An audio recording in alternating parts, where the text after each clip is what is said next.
the previous topics, we have gone through reflection of light, and now we are going to study refraction of light. So what is refraction of light? यानी प्रकाश का अपवर्तन क्या होता है, पहले ये समझे।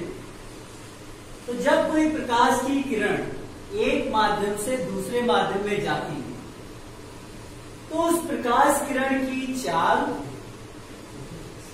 और जिस रास्ते से वो जा रही होती है उस रास्ते से वो कुछ हट जाती है, यानी उसके जाने वाला रास्ता और उसकी चाल दोनों बदल जाती है। इस घटना को हम लोग बोलते हैं प्रकाश का अपवर्तन। यानी whenever a light ray travels from one transparent medium to another transparent medium, it changes its speed and direction. This phenomenon is known as refraction of light. Okay? In this process, in this phenomena, frequency remains constant. Frequency remains constant, यानी प्रकाश किरण की जो आवृत्ति है वो नहीं बदलती है अपवर्तन की घटना के बाद। Now we will come to the laws of refraction. अब हम लोग पढ़ेंगे रिफ्रैक्शन के क्या लॉज हैं। जैसे आपने रिफ्लेक्शन के लॉज पढ़े हैं, वैसे रिफ्रैक्शन के भी लॉज होते हैं, वो अब हम लोग पढ़ने जा रहे हैं। तो यहाँ पे एक डायग्राम हम लोग ने लिया हुआ है जिसमें ये इंसिडेंट रे है, ये रिफ्रैक्टेड रे है, ये पॉइंट ऑफ इंसिडेंस है, और ये दोनों मीडियम का इंटरफेस है जिसमें हमने नॉर्मल बना रखा है। यानी ये आपतित किरण है, ये आपतन बिंदु पर जो इंटरफेस है उस पर अवलंब हो गया, और ये हो गई अपवर्तित किरण। ठीक है, इस वाले कोण को हम लोग बोलते हैं आपतन कोण या एंगल ऑफ इंसिडेंस। इस वाले कोण को हम लोग बोलते हैं अपवर्तन कोण या एंगल ऑफ रिफ्रैक्शन। अब फर्स्ट लॉ क्या है? फर्स्ट लॉ है incident ray normal on the interface at point of incidence and refracted ray all these lie in the same plane. यानी आपतित किरण इंटरफेस पे जो अवलंब हम लोग ने बनाया है और जो अपवर्तित किरण है, तीनों एक ही तल पे हैं। आप देख सकते हैं तीनों बोर्ड के तल पे, यानी तीनों एक ही तल पे हैं। ठीक है, नेक्स्ट लॉ है जो सेकेंड है वो ये है, for a particular colour of light and for a particular pair of media the sine of angle of incidence means sine I upon sine of angle of refraction means sine r is a constant and it is denoted by 1 and 2. 1 and 2 is termed as refractive index of medium 2 with respect to 1. Okay, तो जो first law था वो तो clear हो गया। Second law क्या है? प्रकाश के एक निश्चित रंग के लिए तथा दो निश्चित माध्यमों के केस में जो एंगल ऑफ इंसिडेंस यानी आपतन कोण की ज्या है और जो अपवर्तन कोण की ज्या है उनका अनुपात एक नियतांक होता है। उस नियतांक को 1 and 2 से प्रदर्शित करते हैं और उसको रीड करते हैं माध्यम 2 का अपवर्तनांक 1 के सापेक्ष, यानी माध्यम 1 के सापेक्ष माध्यम 2 का अपवर्तनांक मीन्स 1 and 2, और 1 and 2 हो गया n2 upon n। ठीक है, अब हम लोग आते हैं क्लास 10th में हम लोग ने एक फॉर्मूला पढ़ा था अपवर्तनांक का, C upon V। C होता है निर्वात में प्रकाश की चाल, V होता है माध्यम में प्रकाश की चाल। तो अगर हम ये वाले फॉर्मूले से यहाँ पे वैल्यू रखें तो sine I upon sine are equal to n2 है, तो n2 हो जाएगा C अपॉन V2, n1 हो जाएगा C अपॉन V1, C से C कैंसिल हो जाएगा, V1 ऊपर पहुंच गया तो V1 अपॉन V2 आ गया। ठीक है, तो sine I upon sine are equal to V1 upon V2। अब आपने फॉर्मूला पढ़ा होगा वेव थ्योरी में, V इक्वल टू होता है n लैम्डा। तो अगर आप वही वाला फॉर्मूला यहाँ लगाओ तो फ्रीक्वेंसी तो बदलती नहीं, तो वो दोनों कैंसिल हो जाएंगे, तो यहाँ आ जाएगा λ1 अपॉन λ2।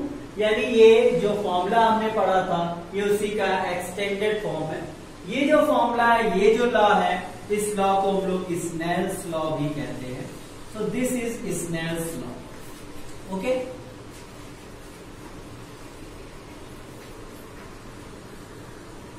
एक बार फिर से हम लोग इस पूरे कंसेप्ट को रिवाइज कर लेते हैं।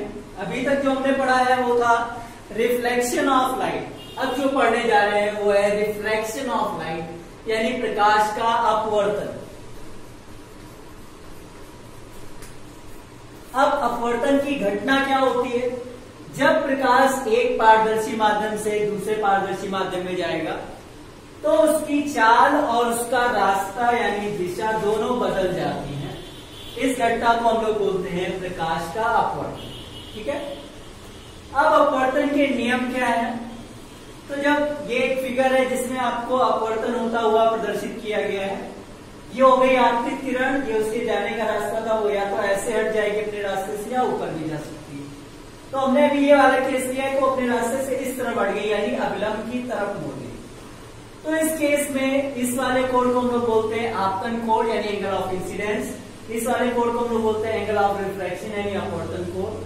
अब पहला लॉ जो है लॉ ऑफ रिफ्रैक्शन में वो ये है कि incident ray normal on the interface at point of incidence and refracted ray all in the same plane, यानी आपतित किरण और पॉइंट ऑफ इंसिडेंस पर इंटरफेस पे जो आपने अभिलंब बना रखा है आपतन बिंदु पर, और जो अपवर्तित किरण है, ये तीनों एक ही तल पर होते हैं। दूसरा लॉ क्या है कि प्रकाश के एक निश्चित रंग के लिए और दो निश्चित माध्यमों के केस में जो आपतन कोण की जाए है यानी साइन आई और जो अपवर्तन कोण की जाए है साइन आर, इसका अनुपात एक नियतांक होता है। उस अनुपात को हम लोग 1:2 से लिखते हैं और 1:2 को रीड कैसे करते हैं? माध्यम एक के सापेक्ष 2 का अपवर्तन। ठीक है। इसी को हम लोग स्नेल्स लॉ भी कहते हैं। तो अगर सेकेंड लॉ को हम लिखना चाहे तो ऐसे लिख सकते हैं, for a particular colour of light and for a particular pair of media the sine of angle of incidence upon sign of angle of refraction remains constant and this constant is termed as 1:2 or refractive index of medium 2 with respect to medium 1. This is also called Snell's law. 1:2 equal to n2 upon n1. तो छोटी class में हमने एक formula पढ़ा था n का refractive index का अपवर्तनांक का c अपॉन v। c होता है निर्वात में प्रकाश की चाल, v होता है माध्यम में प्रकाश की चाल। ये वाला फॉर्मूला यहाँ लगा देते हैं तो n2 की जगह आ जाएगा c अपॉन v2, n1 की जगह आ जाएगा c अपॉन v1, c से c कैंसिल हो जाएगा, v1 ऊपर पहुंच जाएगा। तो sine I upon sine are equal to आ गया v1 अपॉन v2। अभी अगर आप वेव थ्योरी पढ़ो तो वेव थ्योरी में था v equal to n lambda. अब क्योंकि रिफ्रैक्शन के केस में फ्रीक्वेंसी चेंज नहीं होती, तो जब आप यहाँ पे रखोगे v equal to n lambda तो फ्रीक्वेंसी तो कैंसिल हो जाएगी, बचेगा λ1 और λ2। यानी ये स्नेल्स लॉ का एक तरीके से एक्सटेंडेड फॉर्म हो गया। और ये कहां से है? क्योंकि फ्रीक्वेंसी कांस्टेंट रहती है, फ्रीक्वेंसी बदलती नहीं है। तो रिफ्रैक्शन की डेफिनेशन क्या है? Whenever a light ray travels from one transparent medium to another one, its speed and direction changes. This is known as refraction of light. In this process frequency remains constant. और laws दो थे, incident ray normal on the interface at point of incidence, refracted ray all lie in the same plane, or second the for a particular color of light and a particular pair of media the sign of angle of incidence upon sign of angle of refraction remains constant. This constant is termed as refractive index of medium 2 with respect to medium 1. It is written as n2 upon n1. Thereafter n equal to c upon v. C is the speed of light in vacuum, v is the speed of light in a medium. Now put this value here, then n2 equal to c upon v2 and n1 equal to c upon v1. C is cancelled by the c, so the result will be v1 upon v2. So here we get the extended form of Snell's law, that will be sin I upon sin r equal to 1 and 2 equal to n2 upon n1 equal to v1 upon v2 equal to λ1 upon λ2.